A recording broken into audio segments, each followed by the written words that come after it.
Hi, welcome to my channel. ಯಾರಾದರೂ ಹೊಸ್ದಾಗಿ crochet ಹಾಕ್ತಿದ್ದೀರಿ ಅನ್ನೋರು ಈ ವಿಡಿಯೋನ ಒಮ್ಮೆ ನೋಡಿ. ಮೊದಲನೇದಾಗಿ ಕ್ರೋಶ ಹಾಕೋದಕ್ಕೆ ನಮಗೆ 6 ಎಳೆ ದಾರ ಬೇಕು. ಆ 6 ಎಳೆ ದಾರನ ಯಾವ ರೀತಿ ತೊಗೋಬೇಕು ಅನ್ನೋದನ್ನು ನಾನು 2 ರೀತಿಯಲ್ಲಿ ಹೇಳ್ಕೊಡ್ತೀನಿ ನೋಡಿ. ಮೊದಲನೇದಾಗಿ ಈ ಥರ ಒಂದೇ ಕಲರ್ದು 6 ಕುಚ್ಚು ಥ್ರೆಡ್ನ ತೊಗೊಂಡಿದ್ದೀನಿ ನಾನು. ಆ ಕುಚ್ಚು ಥ್ರೆಡಲ್ಲಿ ಒಂದೊಂದೇ ಎಳೆನ ಬಿಡಿಸ್ಕೊತಾ ಇದ್ದೀನಿ ನೋಡಿ. ಒಂದೊಂದೇ ಎಳೆ ತೊಗೊಂಡು ಇವಾಗ 6 ಥ್ರೆಡ್ ಆಗಿದೆ. ಅಲ್ಲಿ 6 ಥ್ರೆಡ್ಡು ನೀಟಾಗಿ ಒಂದು ನಾಟ್ ಹಾಕ್ಕೋತಾ ಇದ್ದೀನಿ. ಒಂದು ಎಳೆನೂ ಮಿಸ್ ಆಗಬಾರ್ದು. ನೀಟಾಗಿ ನಾಟ್ ಹಾಕ್ಕೊಂಡು ಈ ರೀತಿ ಯಾವುದಾದ್ರೂ ಒಂದು ವೇಸ್ಟು, ಇನ್ವಿಟೇಷನ್ ಕಾರ್ಡು, ಯಾವುದಾದ್ರೂ ತಿಕ್ಕಾಗಿರೋ ಒಂದು ಶೀಟ್ ಇಟ್ಕೊಂಡು ಅದಕ್ಕೆ ನೀಟಾಗಿ ಸುತ್ಕೊಳ್ಳೋಣ ನೋಡಿ. 6 ಎಳೆನೂ ನಾನು ನೀಟಾಗಿ ನಾಟ್ ಹಾಕ್ಕೊಂಡು ಒಂದು ವೇಸ್ಟ್ ಇನ್ವಿಟೇಷನ್ ಕಾರ್ಡ್ಗೆ ಈ ರೀತಿ ಸುತ್ಕೋತಾ ಇದ್ದೀನಿ. ಈ ರೀತಿ ಬೌಲ್ಗೆ ಹಾಕೋದ್ರಿಂದ ನೂಲು ಆ ಕಡೆ ಈ ಕಡೆ ಹೋಗೋದಿಲ್ಲ ಮತ್ತು ಗಂಟು ಹಾಕ್ಕೊಳ್ಳೋದಿಲ್ಲ ಅನ್ನೋ ಕಾರಣಕ್ಕೆ ಒಂದು ಬೌಲ್ಗೆ ಹಾಕ್ಕೊಂಡಿದ್ದೀನಿ ನೋಡಿ. ಈ ಥರ ನಾವು ಸುತ್ತಬೇಕು ಅಂದರೆ 6 ಥ್ರೆಡ್ ಇರಲೇಬೇಕು. ಬೇಕಂದರೆ ನಾವು ಡೈರೆಕ್ಟಾಗಿ ಇದೇ ರೀತಿ 6 ಎಳೆ ಇಟ್ಕೊಂಡು ಒಂದು ಬೌಲ್ಗೆ ಹಾಕ್ಕೊಂಡು ಕೂಡ ಕ್ರೋಶ ಹಾಕೋಬೋದು. ಅವು ನಮಗೆ ಗಂಟು ಹಾಕೋಬಿಟ್ರೆ ಹಿಂಸೆ ಆಗುತ್ತೆ ಅನ್ನೋ ಕಾರಣಕ್ಕೆ ಈ ರೀತಿ ಒಂದು ಶೀಟ್ಗೆ ಸುತ್ಕೋತೀವಿ. ಮತ್ತು ಇನ್ನೊಂದು ರೀತಿ ಯಾವ ರೀತಿ ಹಾಕೋದು ಅಂತ ನಾನು ಹೇಳ್ಕೊಡ್ತೀನಿ ನೋಡಿ. ಇದಕ್ಕೆ ಒಂದು ರೋಲ್ ಆಗಿರೋದು ಏನಾದರೂ ಬೇಕು. ನೀವೇನಾದರೂ ತೊಗೋಬೋದು, ಶಾಂಪೂ ಬಾಟಲು, ವಾಟರ್ ಬಾಟಲು, ಏನಾದರೂ ಸರಿ ರೌಂಡ್ ಆಗಿದ್ದರೆ ಆಯಿತು. ಈ ಥರ ತೊಗೊಂಡು ನೋಡಿ ಒಂದು ವೇಸ್ಟ್ ಶೀಟ್ ತೊಗೊಂಡಿದ್ದೀನಿ. ಇದಕ್ಕೆ ನೀವು ಒಂದೇ ಒಂದು ಥ್ರೆಡ್ ಇದೆ, ಎಮರ್ಜೆನ್ಸಿ ಒಂದೇ ಥ್ರೆಡ್ಡಲ್ಲಿ 6 ಎಳೆ ಸುತ್ಕೋಬೇಕು ಅನ್ನೋರು ಈ ರೀತಿ ಯೂಸ್ ಮಾಡ್ಕೋಬೋದು ನೋಡಿ. ಫಸ್ಟು ನೀಟಾಗಿ ಒಂದು ಎಳೆ ತೊಗೊಳ್ಳೋಣ ನೋಡಿ. ಕಾಣಿಸ್ತಿದೆಯಾ? ಒಂದು ಎಳೆ ತೊಗೊಂಡು ಅದನ್ನು 2 ಎಳೆ ಮಾಡ್ಕೋತಾ ಇದ್ದೀನಿ ನೋಡಿ. ಗೊತ್ತಾಗಲಿಲ್ಲ ಅಂದರೆ ನೀವು ಕಮೆಂಟಲ್ಲಿ ತಿಳಿಸಿ, ನಾನು ಇನ್ನೂ ಒಂದು ಸಲ ಹೇಳ್ಕೊಡ್ತೀನಿ ನೋಡಿ. 2 ಎಳೆ ಮಾಡ್ಕೊಂಡ್ವಾ? ಇವಾಗ ಅದನ್ನು ಡೌನಿಗೆ ಮಾಡಿಕೊಂಡು ಆ 2 ಎಳೆ ಒಳಗಡೆಯಿಂದ 3ನೇ ಎಳೆನ ನಾವು ಎಳ್ಕೋಬೇಕು ನೋಡಿ. ಕಾಣಿಸ್ತಿದೆಯಾ 2 ಎಳೆ ನೋಡಿ? ಇನ್ನೊಂದು ಸಲ ತೋರಿಸ್ಕೊಡ್ತೀನಿ. ಫಸ್ಟು ಒಂದು ಎಳೆ ತೊಗೊಂಡಿದ್ದೀವಿ ನೋಡಿ, 2 ಎಳೆ ಮಾಡ್ಕೊಂಡಿದ್ದೀನಿ. ಆ 2 ಎಳೆನ ಡೌನಿಗೆ ಮಾಡಿಕೊಂಡು ಈಗ 3 ಆಗುತ್ತೆ.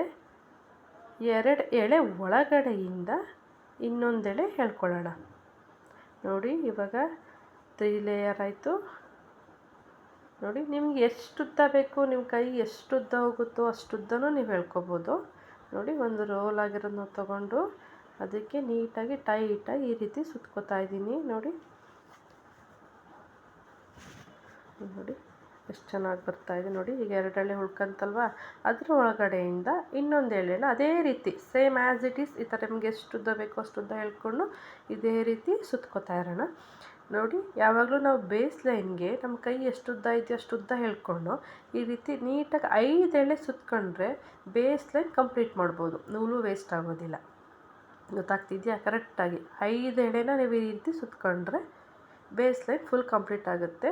ಇವಾಗ ನಾನು ಅದಕ್ಕೊಂದು ಸ್ಟಿಕ್ ಮಾಡಿದ್ದೀನಿ, ನೂಲು ಆಚೆ ಈಚೆ ಹೋಗ್ಬಾರ್ದು ಅಂತ. ಮತ್ತೆ ಅದೇ ರೀತಿ ನೋಡಿ 3 ಎಳೆ ತೊಗೊಂಡು ಪಕ್ಕದಲ್ಲೇ ಸುತ್ಕೋತಾ ಇದ್ದೀನಿ ನೋಡಿ. ಅದರೊಳಗಡೆಯಿಂದ ತೊಗೊಂಡೆ 3 ಎಳೆ ಆಯಿತು.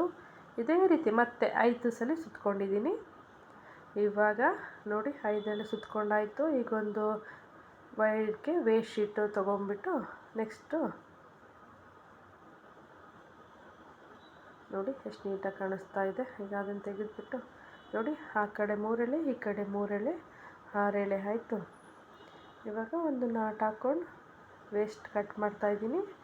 ನೆಕ್ಸ್ಟು ಒಂದು ಅದೇ ವೇಸ್ಟ್ ಶೀಟ್ ತೊಗೊಬಿಟ್ಟು ಅದಕ್ಕೆ ಹೀಗೆ ಸುತ್ಕೊಳ್ಳೋದು ಅಷ್ಟೇ. ಇವಾಗ ನೋಡಿ ಎಷ್ಟು ನೀಟಾಗಿ 6 ಎಳೆ ಬರ್ತಾಯಿದೆ. ನಾನು ಬೇಸ್ ಲೈನ್ ಹಾಕೋದಕ್ಕೆ ಅಂತ 5 ಎಳೆ ಮಾತ್ರ ತೊಗೊಂಡಿದ್ದೀನಿ. 5 ಎಳೆ ಅಂದರೆ ನಮ್ಮ ಕೈ ಎಷ್ಟಿರುತ್ತೋ ಅಷ್ಟು ತೊಗೊಂಡ್ರೆ, ಕೈಯಲ್ಲಿ 5 ಎಳೆ ತೊಗೊಂಡ್ರೆ ನಮಗೆ ಅದು ನೀಟಾಗಿ ಬೇಸ್ ಲೈನ್ ಹಾಕೋಕ್ಕೆ ಕಂಪ್ಲೀಟ್ ಆಗುತ್ತೆ.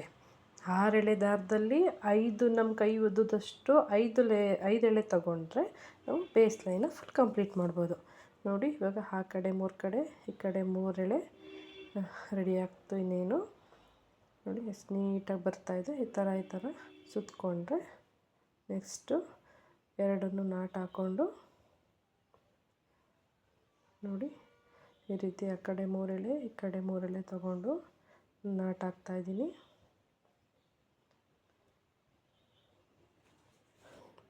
ನೋಡಿ. ಈಗ 6 ಎಳೆ ದಾರ ರೆಡಿಯಾಗಿದೆ.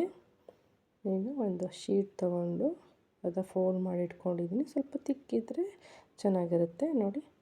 ಅದಕ್ಕೆ 6 ಎಳೆ ದಾರ ಎಷ್ಟು ನೀಟಾಗಿ ಒಂಚೂರು ಗಂಟು ಹಾಕ್ಕೊಳ್ದಂಗೆ 6 ಎಳೆ ದಾರ ನೀಟಾಗಿ ರೆಡಿಯಾಗಿದೆ ಈಗ.